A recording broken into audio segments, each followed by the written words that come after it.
Welcome to Muktinath धाम नेपाल।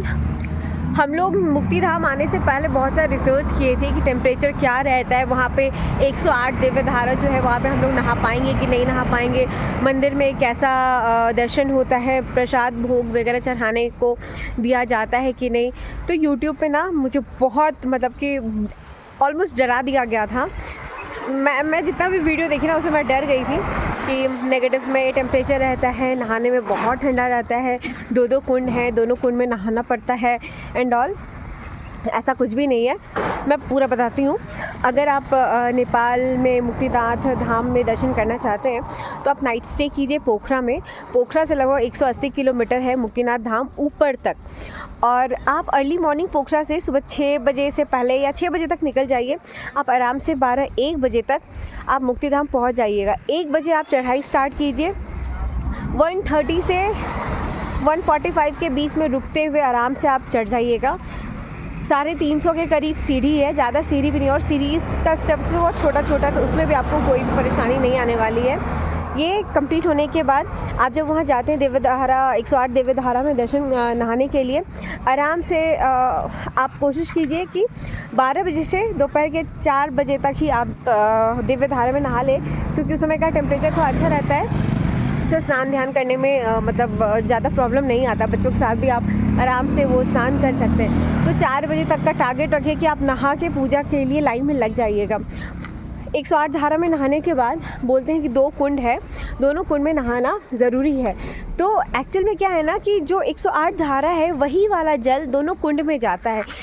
इसका ये concept है कि जो 108 धारा में से अगर कोई धारा आपके ऊपर नहीं गिरा है तो वो सारा जल वो कुंड में चला जाए, और उस कुंड में अगर आप डुबकी लगाते हो तो सारा आपका एक साथ हो जाता है।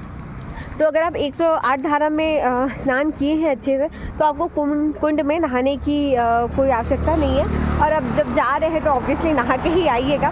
लेकिन कई बार होता है कि वो क्लीनिंग के लिए उसमें पानी नहीं रहता है। हमारे साथ भी हुआ, कुछ लोग कुंड में डुबकी लगा पाए और कुछ लोगों के टाइम में वो कुंड में पानी रोक दिया गया था, तो वो सफाई का प्रोसेस वहाँ पे चल रहा था।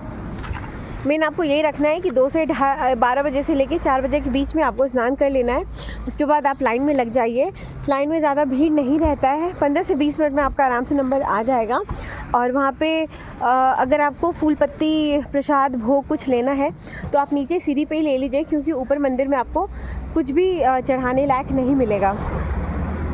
और नेक्स्ट की जब आप लाइन में लगते हैं तो वहाँ पे 3 मूर्ति है, विष्णु जी की, लक्ष्मी जी की और सरस्वती जी की। आपको छूने नहीं दिया जाता है, आप दरवाज़ा के बाहर से ही प्रणाम करते हैं और फिर आपको कुछ भोग वहाँ पे चावल के रूप में दिया जाता है घर ले जाने के लिए एज अ प्रसाद।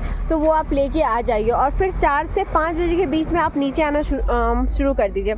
आधा घंटा फिर आपको लगेगा आराम से पार्किंग में पहुँचने में। फिर आप 4-5 बजे जब आप अपनी गाड़ी में बैठ जाते हैं, आप नाइट स्टे कीजिए जॉनसन में, जो कि 24 किलोमीटर नीचे है। वहाँ पर आप आराम से स्टे कीजिए। शाम 6 बजे तक आप आराम से होटल पहुँच जाइएगा, नाइट स्टे कीजिए। उसके बाद सुबह में आप जॉनसन से निकलिए। तो ये 2 दिन में आपका आराम से मुक्तिनाथ धाम में दर्शन हो जाएगा, पोखरा टू पोखरा। और वैसा कुछ भी हुआ नहीं है कि रोड बहुत ख़राब है, जाने में बहुत प्रॉब्लम होता है, ऐसा कुछ भी नहीं है। आराम से आप जा सकते हैं, तो डरने की कोई ज़रूरत नहीं है। अगर आप ठान लिए कि आपको मुक्तिनाथ धाम में दर्शन करना है तो गो अहेड। Bye bye.